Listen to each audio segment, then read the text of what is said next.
Alrighty guys, a lot of people commented it in the last video, so I'm just gonna address it now. Yes, the steering wheel is off. You can see I'm driving straight and the steering wheel is to the left. I called the dealership about it right after I left the dealership in Georgia, Statesboro, Georgia, where I picked this thing up. And they're gonna fix it. They're gonna pay to have it fixed. It's already got an appointment at the end of this week to have the truck aligned. Why they didn't do it, I don't know. They put a leveling kit on it. You would think that they would just go ahead and realign it, but I don't know. Maybe they did it and it's just off. Who knows? They're not saying they did it. They said they were going to do it, but anyway, they're getting it fixed. I know the steering wheel's off. I just want to hit that first thing off. We're on our way to get window tint on the 21. This thing's an absolute fishbowl right now, and it's like the third day of ownership. I've already paint corrected this thing and ceramic coated it. That was the last video. So if you guys want to see how to ceramic coat and paint correct black paint, check that out. And I go pretty much in depth on how exactly I did the process on this truck because it was scratched up from factory. Whether it's GM, Ford, Ram, it doesn't matter. All black trucks, especially black trucks, are going to be scratched up. But most every truck new nowadays is going to be scratched up just because the dealerships are brushing them with hard bristle brushes, and it's going to scratch the soft clear coat. The EPA has regulated these newer trucks and cars. It doesn't matter. The EPA has regulated the clear coat they can use, and it's nowhere good as it was back in the day. That's why I always recommend a ceramic coat, a good ceramic coating on your truck or car to preserve the paint. That's not what this video is about though, just two updates. This video is about the things that made me switch to a Ram truck and get out of the Ford game, at least for 21. And I'm just gonna jump right into it. So the things I like about the Ram, and then the things I like about the Ford, because there's a lot of things I loved about the Ford. I still love that truck. I got rid of it for a few reasons. Let's jump into why I got rid of the Ford for a few reasons. And this is gonna be mainly talking, so I'm sorry if you don't like talking videos, but there's a lot that people are commenting. The reason I got rid of the Ford, one, it's 2 years old. It had 40,000 miles almost. It was like 39,000. And it was just one of those things where I wanted to just jump into a new truck. I want to start buying a new truck every 2 years to keep the warranty up, to keep the mileage low, to keep maintenance costs down. And another big thing is I bought that Ford for X amount, right? I sold it for 2,000 less than I bought it for. Almost 3 years later and 40,000 miles later. The reason I did that, because right now is a seller's market in trucks. It's not a buyer's market. It's kind of the same thing in the housing world. Right now is a selling market. So why did I sell all my trucks, right? I just sold the Mega Cab actually 30 minutes ago. I sold the Mega Cab Cummins for $2,500 more than I bought it for. And I put 30,000 miles on it and had it for 3 years. Probably more than, actually almost 3 years, not exactly 3 years. It's a seller's market. So I love the F-250, but I love money more. And when things make sense money-wise, I do it. And so I did it, you know. It cost me literally barely anything to own that Ford. And I put a bunch of miles on it. And I got really good money back. They hold their value well. The new body style with the new interior, this is a big thing. The new interior comes out next year on the F-250.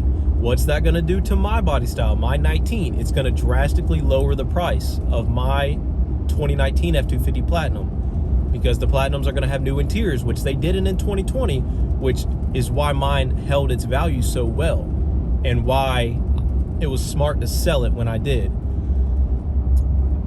And then to buy this truck, right, it's still a seller's market, so I kind of had to pay a premium on this truck I'm in right now, but it's fine. You know, I still made it out very well, all things considered. I loved about the Ford the ride comfort, the axles in the Ford, the transmission in the Ford. The new ones come with a 10-speed, which I'm going to get into. Mine didn't. The one I had still had the 8-speed. I loved the power stroke. I loved the room in the interior in the Ford. There's a lot of things I loved about the Ford. I love the running boards. I loved pretty much everything about the Ford. I really don't have any gripes and complaints about the Ford. That truck treated me great. Why I switched to the Ram though, two of the biggest things. One, I just plain out wanted to switch it up. Two, the interior in the Ram craps on the Ford in 21. When Ford releases their new interior, I think the Ford is going to be better. The second thing is, we all know the Cummins diesel, hands down, is the best diesel engine in my opinion. The new 6.7 Power Stroke is up there though. That is a great engine. The new 6.7, the CP3 pumps. If you guys didn't know, the 21 Rams are coming with the CP3 fuel pumps. So we're not going to have those issues with the fuel pumps anymore. The Cummins, I don't even have to explain it. Them 12 valves are still running nowadays, towing trailers. And the 6.7 in 20 years is going to be the same exact way, I have no doubt in my mind. Let's get into the interior on the Ram. The Ram's interior has stepped it up. They're under new ownership.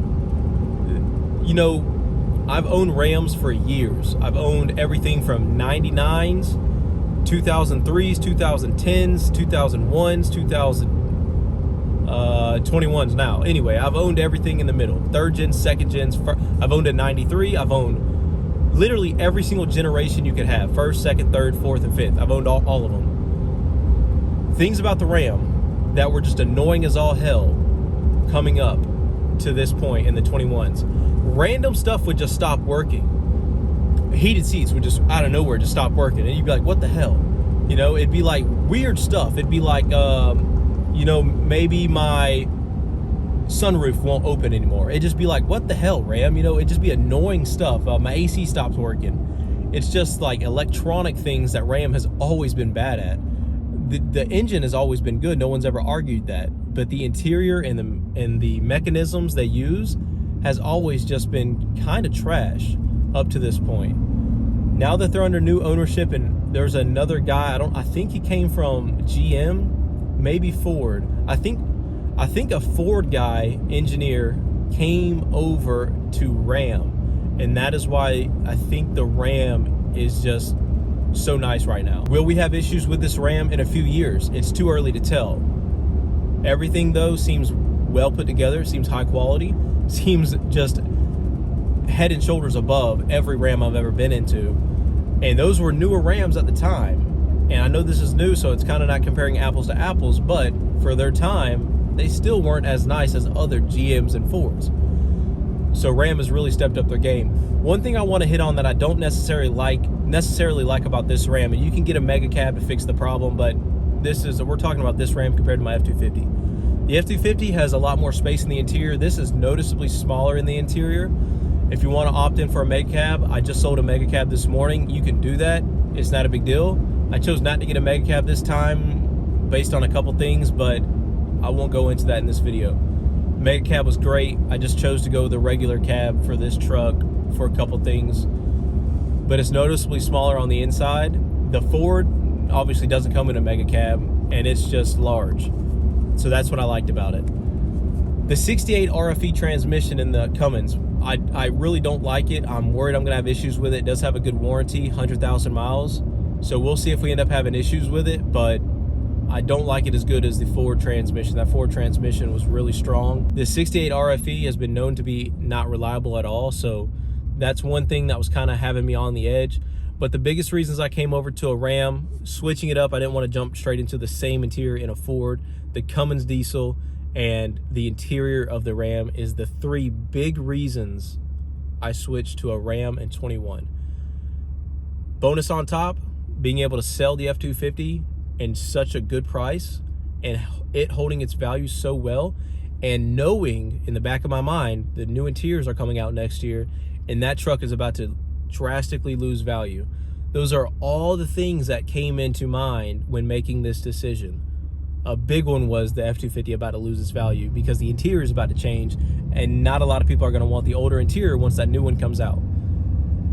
Plus, the F-250s nowadays, I don't know if you guys have shot for a truck recently, but these trucks are just ridiculously overpriced. When I bought mine in 18, I bought a 19 in 18, and it was cheaper than I had to pay for this truck.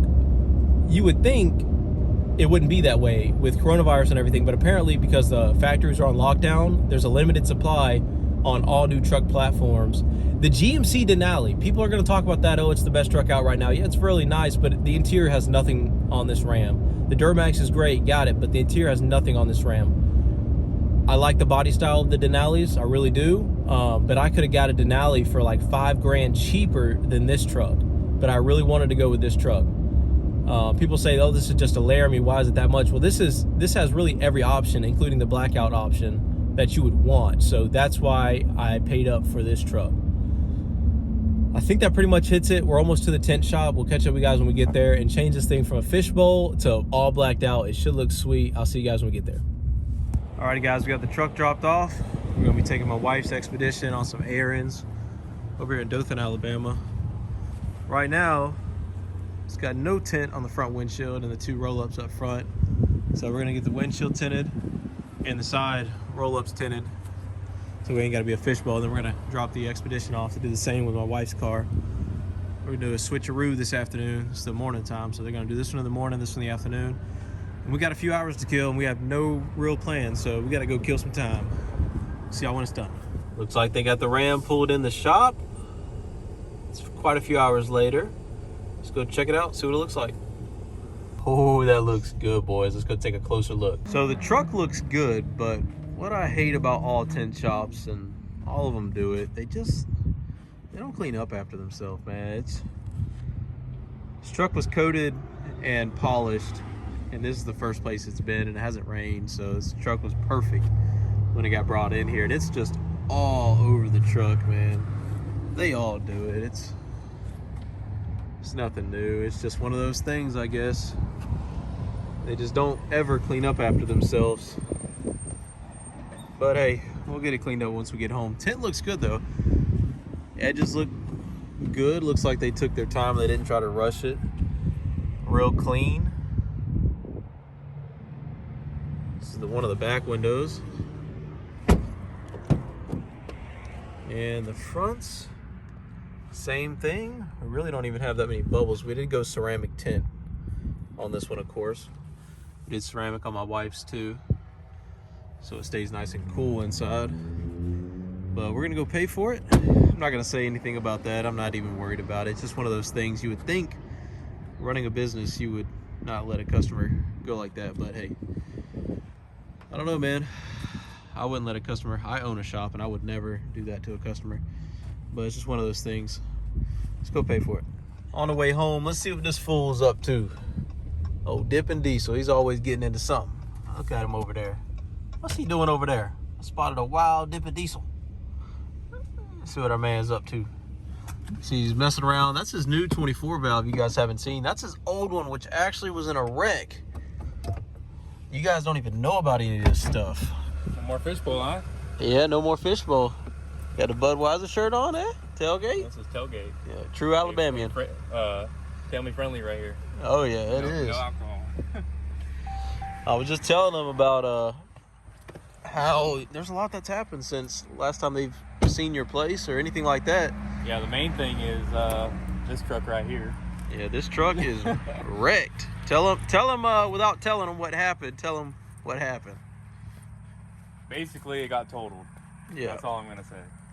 Yeah, so, dude, what's up with your grass, man? I Good borrowed Lord. your lawnmower, man. Dude, what is going on over here, man? This is what happens when spring hits and you don't have a riding lawnmower to cut your grass. So, dang. But yeah, well, just put your Cummins in your lawnmower and just run it with this. Yeah, we'll make a diesel lawnmower, Cummins lawnmower. Oh yeah. Hey, serious note, you're talking about maybe parting this thing out, right?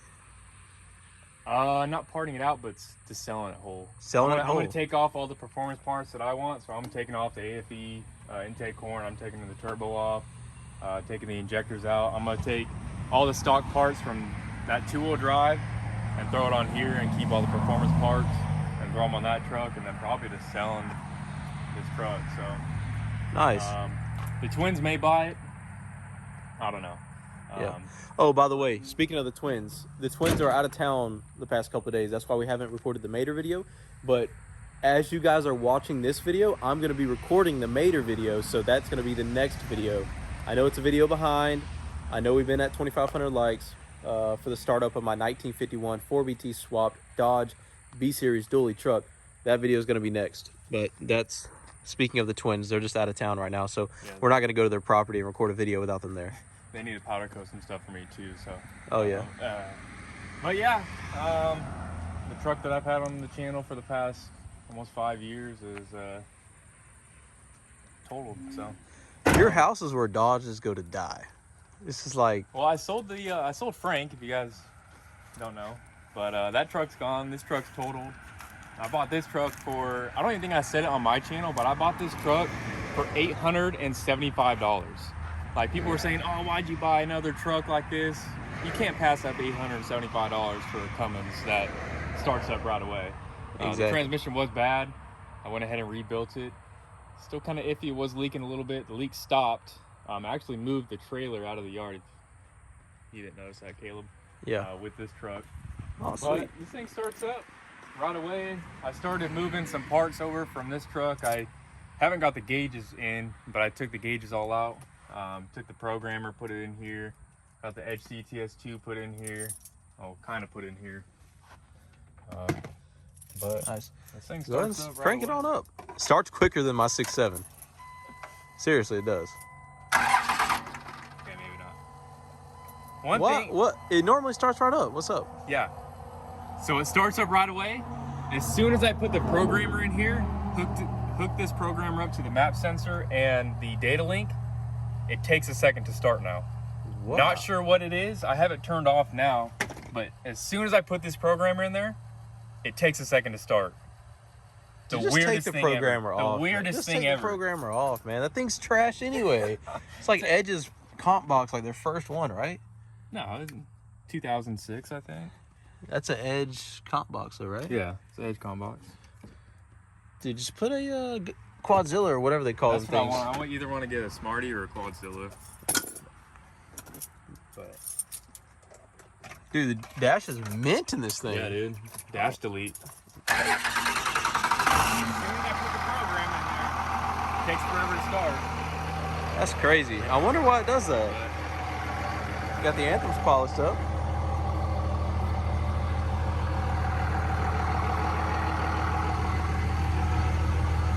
So what's the plan with the bed? I have no clue yet. I have to find time for you and Mike to come over to help me lift it back on the truck, and then I can bolt it back up. If I wanted to throw the bed back on, but Me and you could probably lift it up ourselves. now that the truck's actually moving, we could probably back it up over there. When Mike came over that one time, the truck wasn't wanting to move, so we didn't want to carry the whole bed over to the truck. So Yeah. Oh, sweet, man. So this is what you've been up to, eh? pretty much, yeah. That and working for you. Oh, yeah. Stu works for me full time, pretty much. 5 days a week. Always working. Yeah, never give me a day off. Yeah, he gets paid for it. Don't let him lie to you. This man's rich right here. This is the richest second-gen owner in the world. I'm trying to tell y'all. This man has way more money than me, and he's over here messing around with these trucks. I could Yes, not buy you an do. $80,000 Yes, you truck. don't let. You need to rob this man. I'm gonna put your address and have somebody rob you. This dude has stacks. I'm trying to tell you. This guy on my video, I was asking him. I was being completely serious. I was like, dude, is this bumper supposed to be like this? And on his video or on my video, he's like, yeah, that's supposed to be like that. I'm like, oh, that's kind of weird. I was being totally serious. He was messing around with me. And I looked like an idiot on the video because I'm like, oh, is this supposed to be like this? And he's like, yeah. I was like, oh. Okay. I thought he was just completely kidding. No, I was. A lot of the times we're just messing around. Obviously, the bumper is not supposed to do that. The guy is selling my Sport over in California for $18,400 right now. $18,400. He's selling my second gen that I sold. Pretty much what you. That built my channel. Yeah. After he took it apart and sold all the performance parts off. I don't know what he's doing with it. There's the old HY35 that you're gonna swap, right? You're putting Yeah, a I'm swapping S369 or 66? 64 and a half. 64 and a half. Sweet. So, I Got do our need to Walmart batteries on here, eh? Yeah, Sweet. they're mint. They start the truck up. Oh, But yeah. I do need to get bigger injectors. Even those 150s are too small for the turbo. I need like 175s or 200s. So we're probably gonna hood stack this thing. We did head stud this thing. When I was gone, I did appear in his video for that. Yeah. We did. What are the brand of that? That's not ARP. Exotic. Exotic Performance head studs. Yeah. They look and feel the same as They look exactly ARPs. like ARPs for, you know, $100 less. Hey, they've been good to me now, so. I mean, I haven't really drove the truck yet, but not yet. they seem like they're good quality. They came with a socket that you can tighten it down, so you didn't have to mess with finding a socket that fit it. Yeah. Well, no, he needed to fix this. I mean, I guess it still works, does its job. It just doesn't have the top I got piece. the cap in the toolbox. It just the part that grips onto this right here, it's broken. So. Yeah. But The biggest thing I told him when he was like, "Should I buy this truck for $850?" I said, "Dude, the VP44 alone, the core of the VP, that one part on this truck is worth more than that $850. Probably right there at $850. A VP44 core, an original, unmolested, working VP44 is worth a lot of money. The fuel lines on this truck, the fuel lines are worth a lot of money on this truck. Just everything is worth a lot of money on this truck. yeah, they as far as I can tell, the VP's never been tapped. If you guys don't know what that means, it's when you have a programmer like this right here. This is the ground. This is the ground for the programmer, and this is the wire that you tap the VP44 with. I haven't tapped it yet. I didn't want to tap it, but that's the wire that you tap the VP with, and then this ground just goes somewhere over here. But yeah, this VP's not tapped, so starts up faster than that truck ever did. Probably gonna take this programmer off because I don't like when it takes forever to start like that.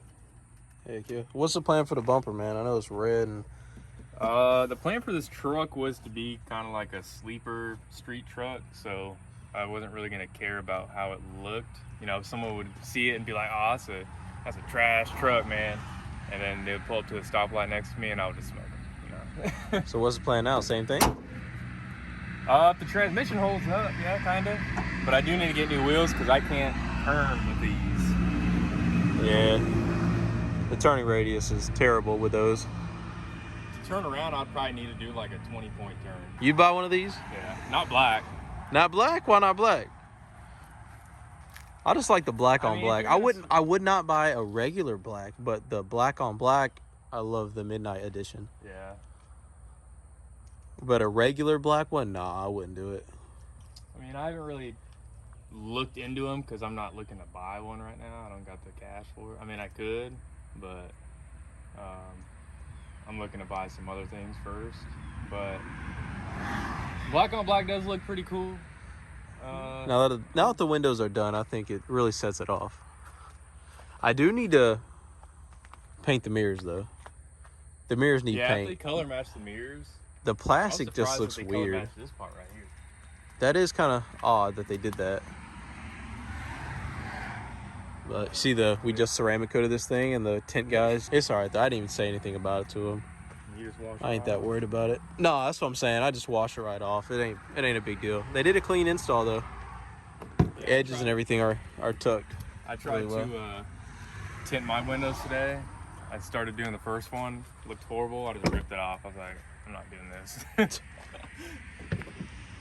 So there's the update on what Jonathan's got going on. There's the tint on the Ram and why I went with the Ram in 2021 rather than the Ford F-250. I hope you guys enjoyed this video. If you did, make sure you smash the like button down below. Subscribe if you guys are new. The Mater video is going to be next, so stay tuned for that. And I will see you guys in the next one. Peace.